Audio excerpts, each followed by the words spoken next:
Before I introduce the panel, I want to start with a real fast story that I think is very applicable to the topic that we're going to be talking about.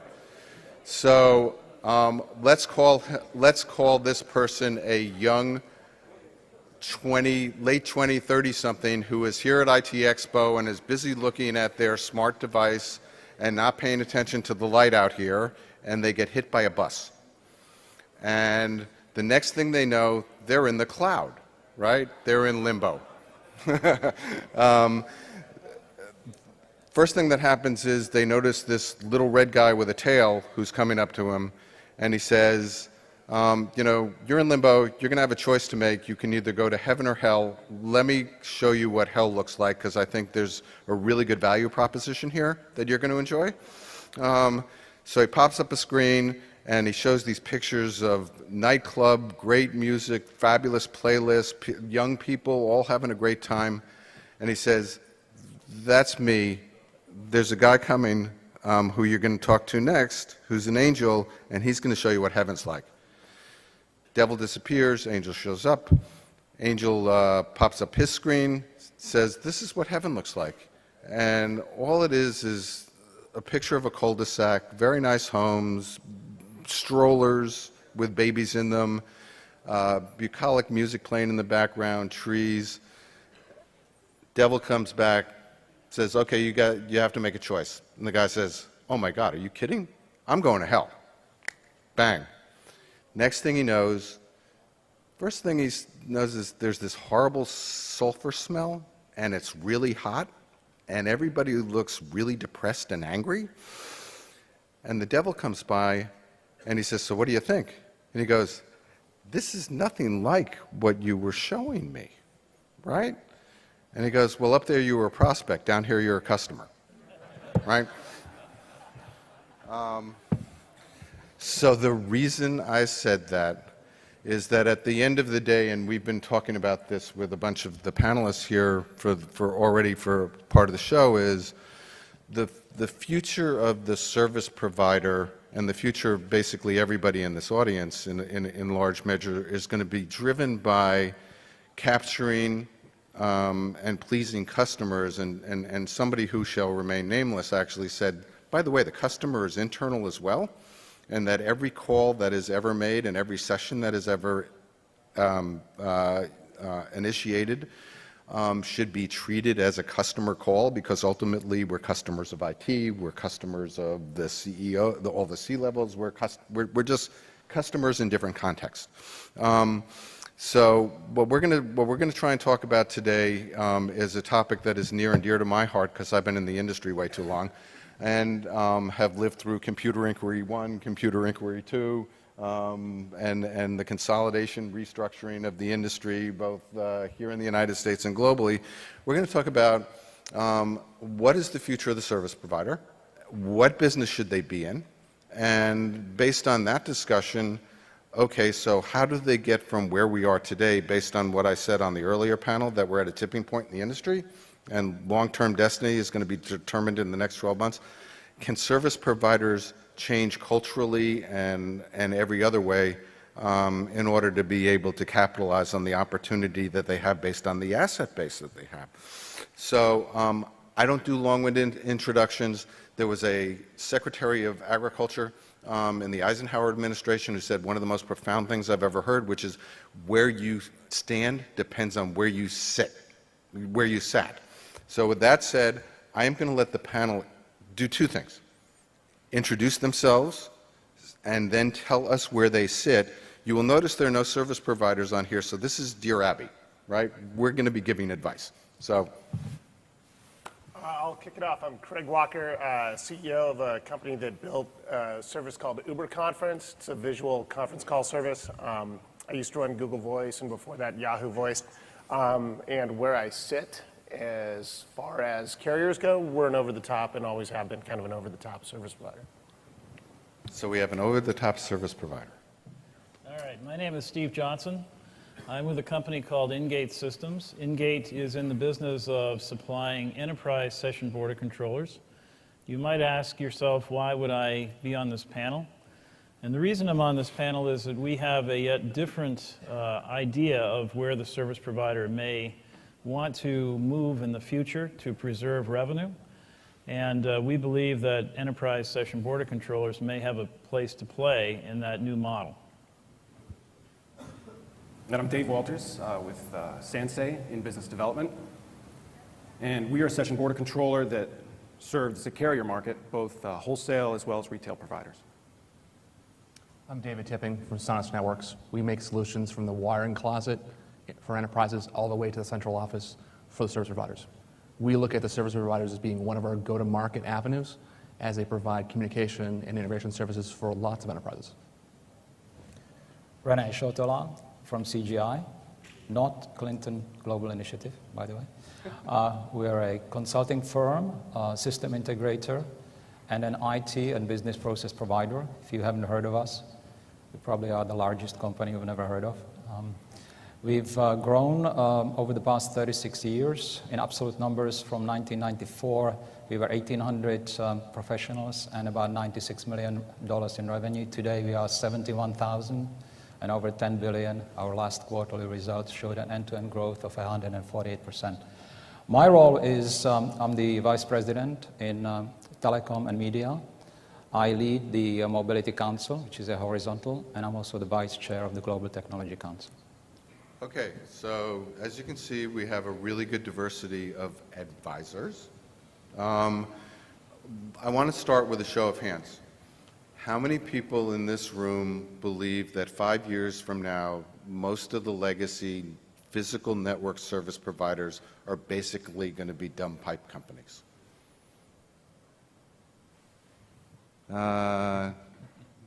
Okay. We're going to ask the same question when we're done to see if anybody has changed their mind. The reason Renee is here is Jason Collins from Alcatel-Lucent got the flu and couldn't join us, and Renee was on a panel that I sat through yesterday on the future of service providers. I want to start with you briefly to talk about what I started with about, so where are we in terms of the businesses that they are in, and what businesses should they be in? So if you look at the root cause, we're all going to IP. Now, what does it mean? Everything is an application. What does that mean? Everybody is on everybody else's turf. So, to put it simply, all of CSPs are at crossroads. Do they retrench and become a dumb pipe provider, or happy piper, if you want a kind of word? Or do they become a full service provider? Make no mistake, this is a very hard choice for them to make. They become a dumb pipe provider, means significantly reducing the size of their company. So think of yourselves as the CEOs going in front of the board, putting that proposition on the table. The other side, which is where right now most providers are talking about and trying to get there, is equally difficult. Because you have to become a full service provider. Think about it as a solution provider. And probably the best example of the difficulty, which is in the public domain, is from BT, British Telecom in the UK. They did the National Health Service project. About 3 years ago, they were saying how great it was going. 3 months later, they were writing off £1.3 billion. So not an easy transition for any CSP to make. Dave, and then Dave. Yeah, so I think if you look at the Telecommunications Act of '96, you take it and you take monopolies and you break them up. And in essence, if you were an enterprise, you had to be within 18,000 feet of the service provider in order to get services from. So think about it as you're a large multinational corporation. Even, actually, let's start off with a corporation in the United States that has multiple locations.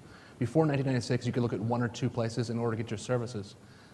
After 96, what you ended up having was having to look at various small SPs in order to provide your services to locations.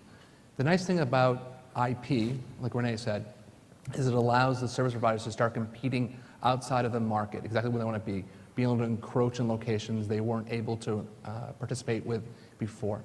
And I do agree with Renee, is there's an evolution that the service providers have to go through where they're not only providing the pipe, but they're also providing the professional service and the consultative services in order to enable UC. And over again, that's what I'm seeing out of the largest enterprises. They start off with a discussion that they want to relegate the service provider to being just my connection. And what ends up happening is they turn back to service providers because of years of experience in order to be the provider end-to-end to the solutions, whether it be for DIDs or for integration. Well, I think it's oftentimes harsh to see a term like a dumb pipe, and I think it hurts people's feelings. So, but I think it's actually... Stop right there. How many people's feelings have been hurt? No one. We're going to talk to you later. Go ahead. But I think that's a criticism that's been levied mainly by Wall Street and venture capitalist types that are seeing the world in terms of very disruptive changes. But if you also look at how Wall Street takes that to another degree, if you look at the valuation of a company like Level 3, who has about $6 billion in revenue and has a market cap of $5 billion in their stock and $8 billion in debt, versus someone like Salesforce.com, who has a market cap of $24 billion on revenue of $2 billion. So this is really, I think there's a serious criticism here, and I think there are real consequences, that the investment community is really looking beyond network providers, and they're looking at the application providers today. But we have to temper that with that the service providers are a safe haven because they pay good dividends, right? And they're regulated, so there's a known revenue stream there. So valuations are tricky out of context. I think it's just a starting point for the discussion. Yes. Okay. Steve. Okay, so the service providers are in a very, I guess they're at a crossroads. I guess everybody is saying the same thing, that we are moving fast away from the plain old telephony services of 100 years or more, and we are moving into this brand new world, probably a brave new world of IP telephony, IP communications. And they have to figure out what they want to be when they grow up. So I don't think that the term dumb pipe is the right terminology to use. I think the question is, do they turn what now may be considered dumb pipes into smart pipes? And could they, in fact, leverage some of the new technologies and new applications that are coming down that could, in fact, erode their revenue? Take something like WebRTC or an over-the-top service like UberConference that may erode their revenue stream. And could they find a way to actually recover and actually enhance their revenue stream from moving that information across their smart pipes in a smarter way than they currently do? And I think our position on that is there is a way to do that. It involves a very, I don't know if disruptive is the right terminology, but certainly a different paradigm for the carriers or the service providers to offer that service and to stay in the loop when it comes to generating revenue on calls or sessions that may be delivered through those smart pipes.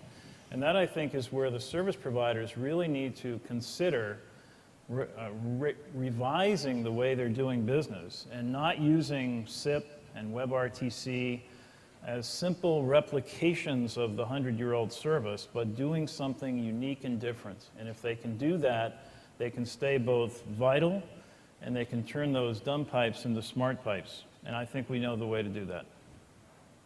You agree? I saved you for last on purpose. Well, I think they've been dumb pipes for the last 10 years. I don't think it's in 5 years. When I think about it, what's the last service feature that's been introduced by an incumbent carrier? Caller ID, call waiting. I mean, it's been forever. But there's nothing wrong with being a dumb pipe or providing a really high quality pipe. I mean, I pay Verizon a lot of money every month for that pipe. So the last thing I think I'd ever kind of like sit and pine for is hoping the incumbent service providers start trying to be more than a dumb pipe, because, geez, anytime you get or deal with your incumbent carrier for a feature or a service, I mean, it's expensive, it's a pain. I mean, just go to Verizon's what, a $100+ billion company. Go to their website and try to do something other than pay your bill and buy another phone. It's, you'd think someone would have some design aesthetic, but it doesn't exist. And you buy a mobile phone, and the carrier slaps their own nav app and their own maps and their own this. I spend the first half hour trying to delete all the incumbents' apps because they're so crappy. So I just say, I go entirely the other way. I'd say, look, focus where you're great. And you're great at providing connectivity and really high quality connectivity. And by the way, people are paying you a ton of money for it. So it's not like you're going to shrink and shrivel into this tiny company. You embrace it and move on from there. Another quick show of hands, just out of curiosity. I have 3 different GPS capabilities on my phone. The one I use is not the one from my carrier. Anybody actually use the GPS service from their service provider? 1 person. Point taken, right? This panel could go on all day. There's a lot of different issues, net neutrality. Is VoIP a common carriage service, or is it an information service that shouldn't be regulated? At the end of the day, if you were running one of the incumbents, right? Tell me 1, 2, 3. What are the things that I should be in? Because my view of the industry has always been these companies are really good at 3 things, right? Deploying plant, managing plant, and billing people, right? And that what the internet has changed was that the value used to be in if I controlled the connection, I controlled the customer, and I could bill them, right? The internet says the value is in the servers and in the network, maybe in the smart edge, but that I got to rethink the rest of this, right? So 25 years ago, I wrote a study that said the best thing that could happen to the world would be if the then Bell companies in the United States divested their outside plant and just went into the services business.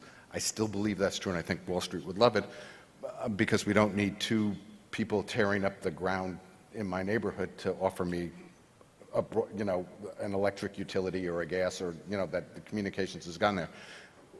Top 3 things you're running Verizon that you think you should be concentrating on in the next 2 years? So I would say this is not only about Verizon, right? This is about any CSP. I would do 1 thing actually, not 3 things, because that's what we have seen, frankly, a lot of providers missing. I showed a slide yesterday, and it had 5 arrows. And the first arrow was business strategy. The second arrow was IT strategy, followed, and they partially overlap, by the way, but not totally. The next one was architecture, then solution, choice, and implementation, and then operations, right? So call it a SOA slide, call it a common sense slide. The biggest thing, which a lot of providers don't do for various reasons, is do it in that order. And it is hard. That first arrow is really hard. And they have problems with system X, Y, and Z today. So the temptation is, okay, we've got a problem in billing and provisioning, all that, fix it. Well, what happens? After you have deployed it, you start in the middle, or maybe more to the right. After you've deployed it, you find out you get curveballs. Because all of those things which you should have known when you were choosing that solution come to you as a surprise. So what I would do, going back to that very first arrow, I would focus on that arrow and just sort of add to it. We've seen sort of 2 mistakes in addressing that arrow. One is doing it only internally. And if I look at it today, it's about a massive change, as we've all agreed. I would say it's a change from Bell heads to Google heads, right? So if you are... Can we copyright that? Sorry? I love that. Can we copyright Eric, are you taking notes? Good. And if you think... Whoops. So my mic got off, turned off now. Yeah. And if you think about it, the biggest risk of all is to stand still. Right? You can guarantee your obsolescence, right? So if you do it only with people who are internal, you get a potentially big blind spot. You really need the challenge and all that. I would also say the other mistake is to invite a company, maybe us, maybe somebody else, to do it with no involvement of the key players in the enterprise. It's like, here is the ivory tower, you've got the answer already before we started sharing our problems, just come and tell us what the answer is. Both approaches are wrong, in my opinion. You have to have the mix and working together. So going back to that, I think each answer can be different for each provider. And you also need to take into account the regulatory environment. For example, in Australia, the Australian government established NBN, right? And all of the providers then need to go, and that's the network. So to supposedly even out the playing field, so they took it away from Telstra. So you need to take all of those things, the regulatory environment and your individual CSP environment, into account and make that as the first step. Okay, 3, Yep. 2, 1. Your choice. Yeah, I'll go with 3. So I would embrace the change. I mean, if you look on the residential side, MSOs, the change over to wireless is happening. It happened, you lost customer base. So embrace the change that enterprises are going to move over to IP as being their mechanism in order to offer unified communications, right? 2 is to develop. And what I mean is develop services, true services, that leverage the AIN network for things as simple as free phone applications for DIDs, so you can offer a global footprint and mesh the 2 networks together. And 3 is to accelerate. Get your sales teams acclimated to what's changing in the environment, move them to a position that they become consultative salespeople, and they can help enterprises move from where they are today on TDM technology over to a technology that allows them to accelerate their own business, to have better contact with their customers, to offer a better experience for their employees. Your list. I mean, I think that's, it's an easy thing to outline like that. You can just say what he said. Yeah, what he said, but I would say that the biggest challenge there is if you see the transfer of information from the product team to the sales team, of defining that process of turning up a new service and saying, this is the exact service that my customers want. And I think that's fair. I think that's pretty much the life cycle of getting products to market. And the reason why the criticism of dumb pipe is because it's a very hard process. To launch a new service is extremely difficult. And I think that's the challenge that the service providers are facing, is an increasingly fickle and an increasingly segmented market. And as markets mature, they segment into smaller and finer pieces. So I think we'll see that the business and the consumer market will look even more different probably in the next 18 months. Meaning, amplifying that thought, what do you think is going to be different? I mean, is it going to be Apple and Google TV that's meshed with Wi-Fi and all kinds of, I mean, there are lots of possibilities. If you look at what WebRTC is doing, for instance, that's coming in potentially as very much of an over-the-top, cheap, almost near free voice over broadband over mobile. Right. And so here's a service that's coming in and it's very disruptive from the consumer side, but no business user who is on a, who let's say their cost is $100 an hour, if they get on some call and it's crackling or drops because it's an OTT and it's on a platform on your phone that's probably not designed toward voice. I might humbly disagree with you, right? Which is the reality that we're still in an economic turmoil around the world.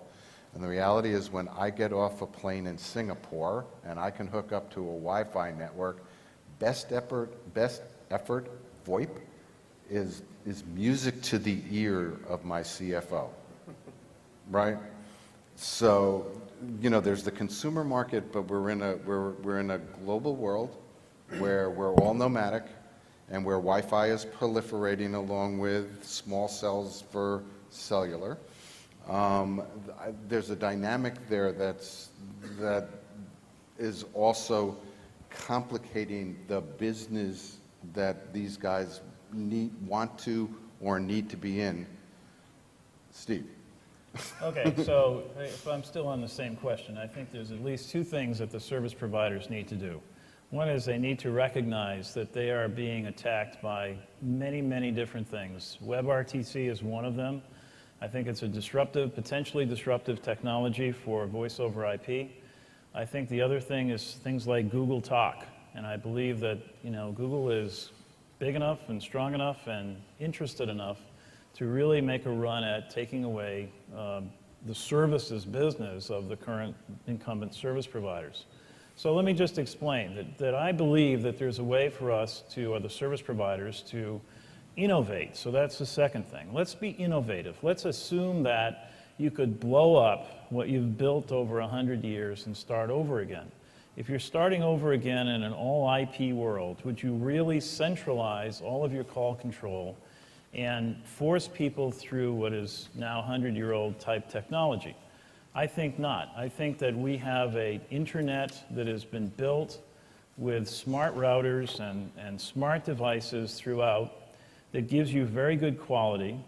If you made those smart devices and turned on some of the features that those smart devices have built into them, like quality of service, and you then put a smart edge device at the edge of your enterprise customer's network, you could then use that enterprise smart edge device to be the actual intelligence in this network to figure out what to route how.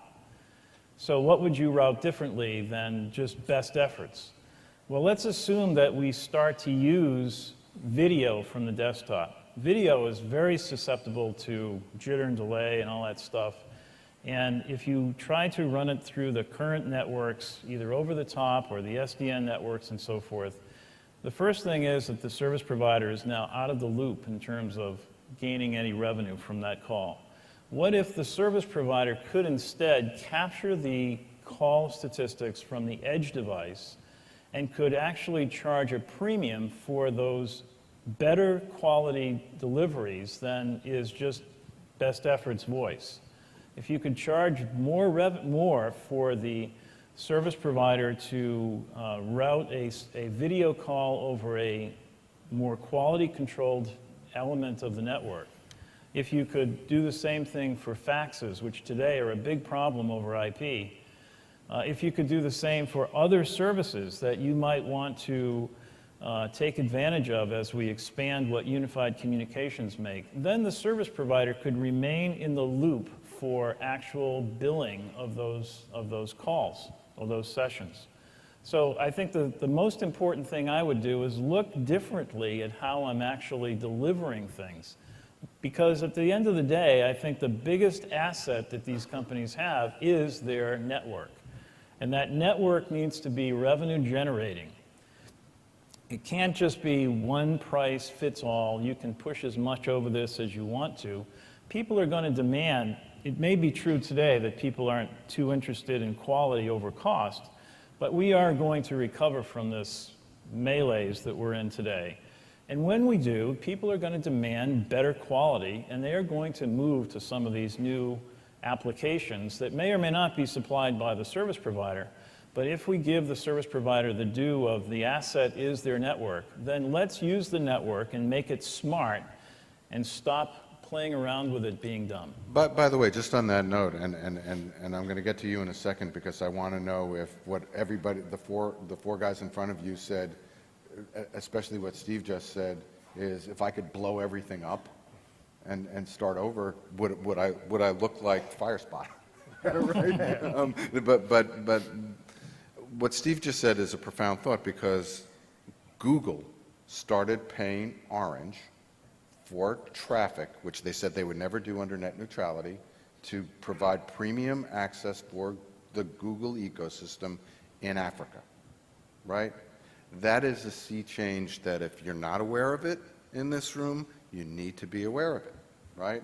The service provider business, to your point, is going to figure out, in theory, how to monetize the fact that the over-the-top, that we have to get back to a model that says the cost causer is the cost bearer in some way, shape, or form, right? Right. Which is a different way of saying what you just said. Correct.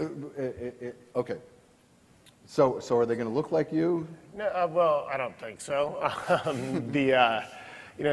Going back to this, the question of what would you do if you had three things you could do, or one or two or three things.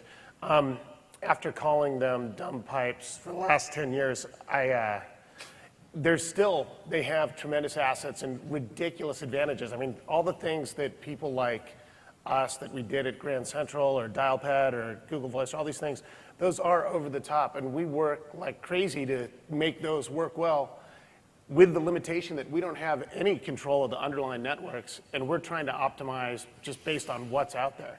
So they do have, I mean, they have that asset as the network. They have access to all the customers. They have access to spectrum. They have access to, you know, to handset design and stuff. So they have ridiculous, they have envelopes they bill or they stuff every month. So if I wanted to be running one of these incumbents and making it more than just a dumb pipe, you know, the first thing I do, and it's just going to copy some stuff here, but, you know, innovate for one. Hey, you know, think of something innovative. All these amazing over-the-top services, if you were to integrate and have some of that built in-house and be able to build it in a way that it's not guys like us trying to figure out how to work with you in the most efficient way, but you would know because you did the entire thing, hey, that would be nice. Secondly, you know, I have, you know, real practical terms. I guess, you know, I'd fire half my lawyers and hire designers because it's, you know, it's all in usability and delight and like. That's always a good idea, isn't it? I mean, rather than running to DC and the FCC and jumping up and down mad about people doing interesting stuff, you know, I'd get in the game and use these advantages that I have, you know, to help me. And it's, you know, I remember talking to a friend who was like running product at one of these large wireless companies that shall remain unnamed. And we were having drinks. I'm like, you know, this is kind of embarrassing, frankly. You guys have, I don't know, tens of millions of customers, you know, all this revenue, network, spectrum, wires, fiber, handsets, and you're getting out innovated by 20 guys in Fremont who have nothing more than a keyboard and an internet connection. And that's happening all over the place. So it would be nice to try to build that internally. So stop right there. Quick show of hands. Impact of opening the network through open APIs. Does that change everything? Yeah? You know, I don't think so. I mean, you have ways to it today, you know, and so you have to partner with people to get access, but open APIs, I don't think that the infrastructure guys are ever going to make that really easy for you. But the business side of the house may say that, you know, that old axiom that all boats rise when the tide comes in, if we don't open the network, the history of communication says that interoperability and being inclusive is the way that everybody's successful, so we're busy shooting ourselves in the foot, so open up the network, right? You know, well, I'd love it. I'm just not holding my breath. So Steve, am I right? Yeah, Yeah. I think you're right. Thank you. Now move on. Anybody object? No, Where we need to go is the network, because it's this invaluable resource in terms of reach and functionality, can be leveraged by opening it up, and that's really the future of the CSP. I think that's part of it, but it's not all of it. The question is, and I'm coming back to the very good point which you made about innovation. A lot of the time, the innovation is stifled by the existing OSS/BSS systems. It's a little bit like trying to run a steeplechase with a boat anchor, right? So then the question is, how do you actually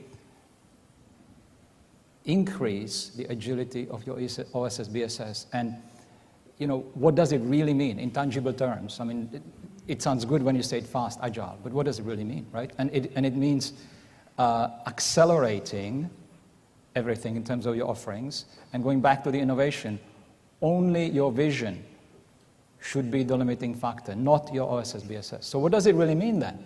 So if you go back to those 5 arrows, which you only have to imagine, right?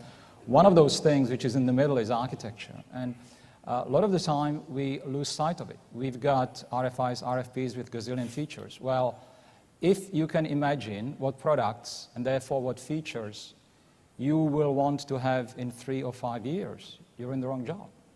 Should be in the stock market. So I want to come back to one question, and then I'm going to play Oprah Winfrey and go antagonize people in the audience. Because we have about 10 minutes left, and I want to make sure that we get your questions answered. Do you believe that the incumbent service providers globally, right,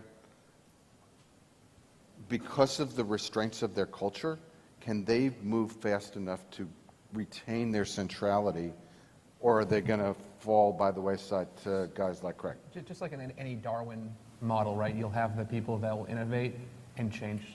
You can already see it. You already have global providers that are going out of markets rapidly. You show up in Stockholm, you show up the next day in Singapore, and they're talking about exactly the same carrier that doesn't happen to be in those locations, right?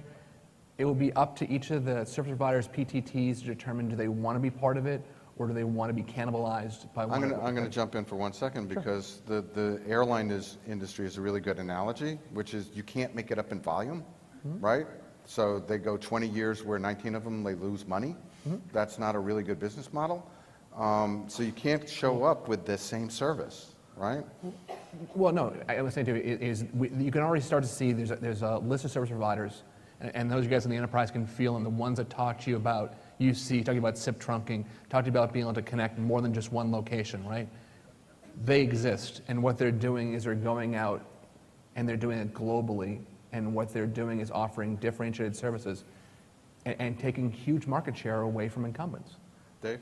I actually think there's a good opportunity for network providers today, not for any real business reason, but mainly because of what we're expecting, what I'm seeing in the growth of video on the network. And there's video for video communications, but there's also just unicast TV watching. And I remember when the Cox sales guy was trying to sell me on an upgraded cable package. And I said, I don't need that upgraded cable package. And now I look around, I've got oftentimes 3 or 4 video streams, YouTube, what my wife is streaming on her Kindle, and I realized, darn, that guy was right. And I think that there's going to be a flood of video, especially as the equivalent of IPTV or some kind of video broadcast equivalent services are all being delivered over unicast.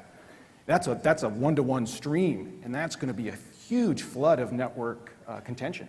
So this smart pipe, the smart pipe will look pretty smart when you're facing against all that video. And that's a service provider no-brainer. Yeah. Steve? Can the incumbents be flexible enough? It's very hard to say. I think they're very big. They have a lot of lawyers. They're very bureaucratic. They probably need somebody that's an up-and-coming owner of networks. I don't know who that would be, but who could take the first step and push them. Google? Google, perhaps Google. They will push them, just like they pushed them into SIP trunking a few years ago. Without it, why would they ever do it? So they need some push. And then they have the wherewithal to do it. They have financial strength, but they need a push. I think history has shown they're big and slow and resistant to change, and I think they actually like where they are no matter what they say. I mean, if you look at any ads, what's an ad you see for a carrier today? Who's got the fastest network? Who's got the biggest footprint? Who's got it's all network. They're all talking about the network. I'm 4G faster. I'm more cities. I'm everything. The only other ad you may see from a carrier is we have these cool handsets, and they don't even make those, and that's about it. So I think they're happy where they're. Can I actually add one other thing? Because I think we're stereotyping. And What if I said no? No, I'm kidding. Go ahead. There are providers who are innovating. I mean, let's just not say that nobody. And I'll give an example. In France, Free Mobile, very disruptive entry. They have been providing the triple play. They have now entered that market. Very innovative solution with set-top boxes, which supplement their offering. Aggressively priced, €15.99 if you're their customer. No commitment, 3 gig of data. So I don't want us to be. Yeah, but that's not an incumbent, right? I mean, they're the up-and-comers. Well, we were talking about CSPs. I think the question was about CSPs. So Anyway, we have you're on ITExpo TV. Okay, great. Bashir Halimi, Speech Mobility. My question is, what do you call a service provider who's offering a ton of value-added services to their subscribers and billing them tons of money for that? Do you call them dumb pipes or rich networks? Great question. So the question is Or do you call them smart business people and let's get rid of the whole pipe thing? I mean, Do you want to amplify, because you've stumped the panel? Yeah, well, there's a network, and there's all the value-added services that service providers can take from third parties and offer to their customers. Now, their customers would like those services. They would pay for them. They pay the service providers, but these services came through the service provider. These value-added services came through the service providers, even if the service providers didn't actually build them. Right. So they're just looking for what the customer wants, bringing it together on an open platform and offering it to the customer and billing the customer, retaining the customer this way, upselling the customer this way.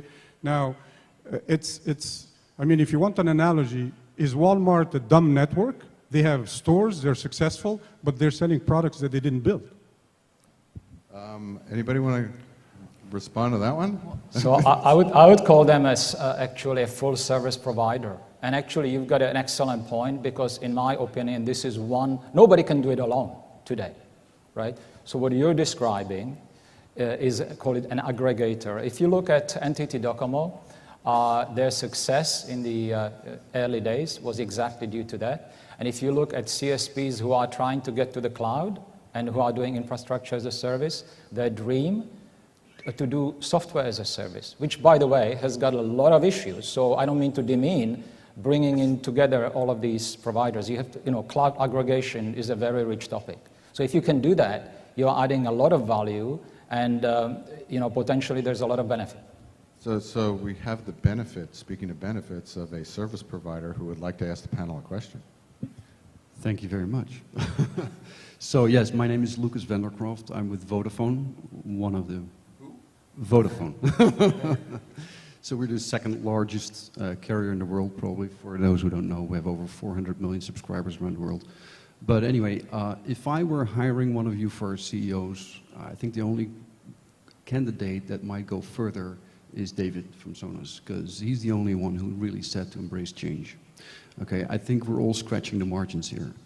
Part of this conference is about machine to machine. The expectations for billions of machines to be connected to the network in a few years are really not even being discussed here.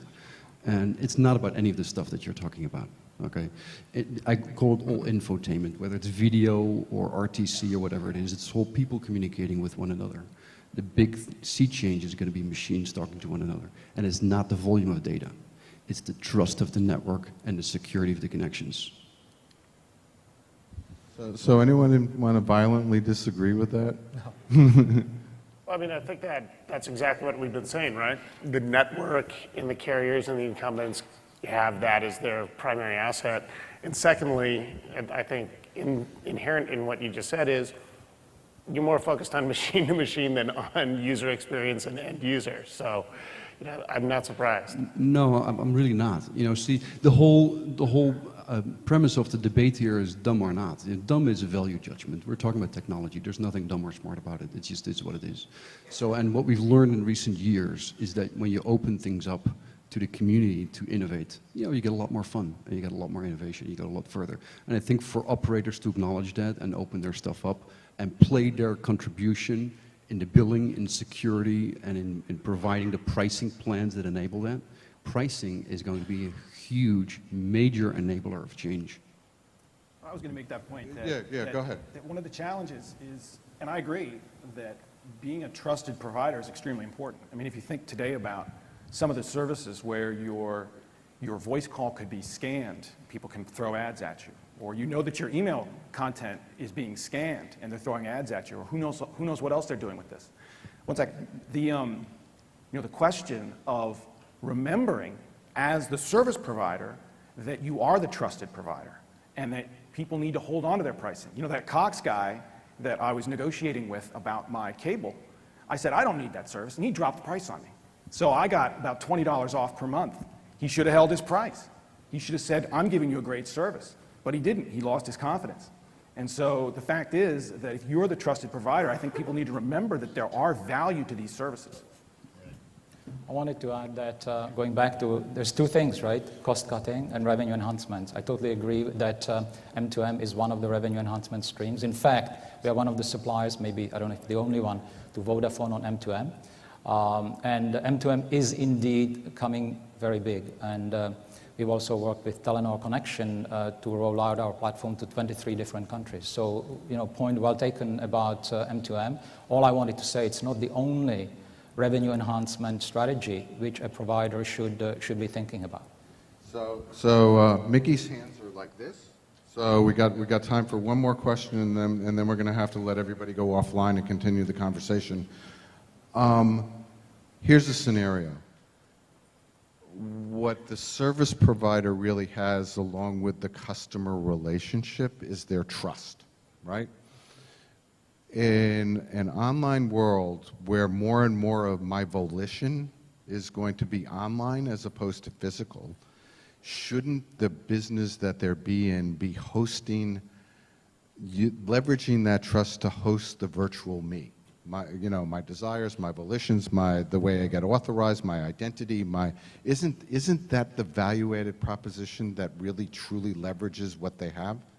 Yes or, Well, trust is a hard thing. I trust my carrier to provide me a high-quality connection. I don't necessarily trust my carrier to do the right thing with my personal information.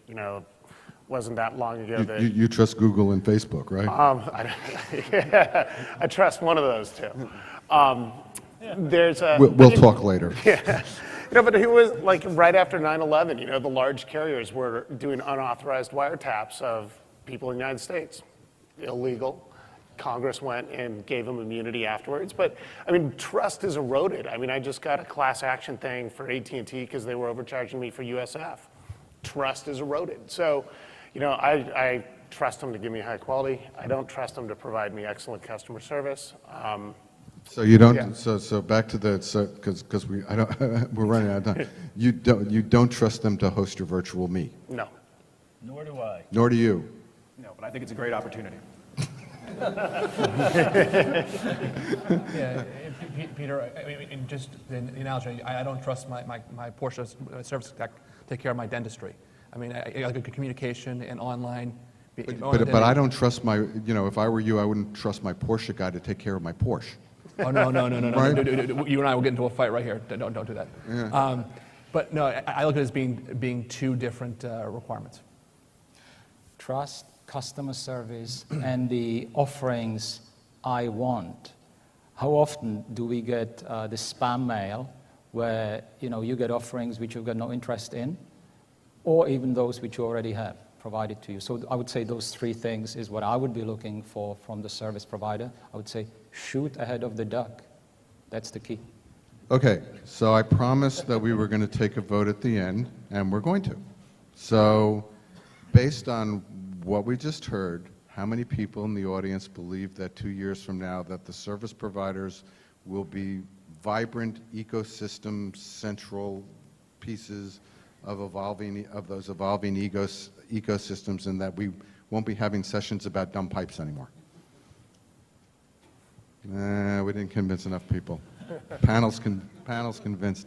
Anyway, with that said, thank you for bearing with us through all three of the featured sessions. We're going to give you a little break before we go into the rest of today's program. And how about a round of applause for the panel?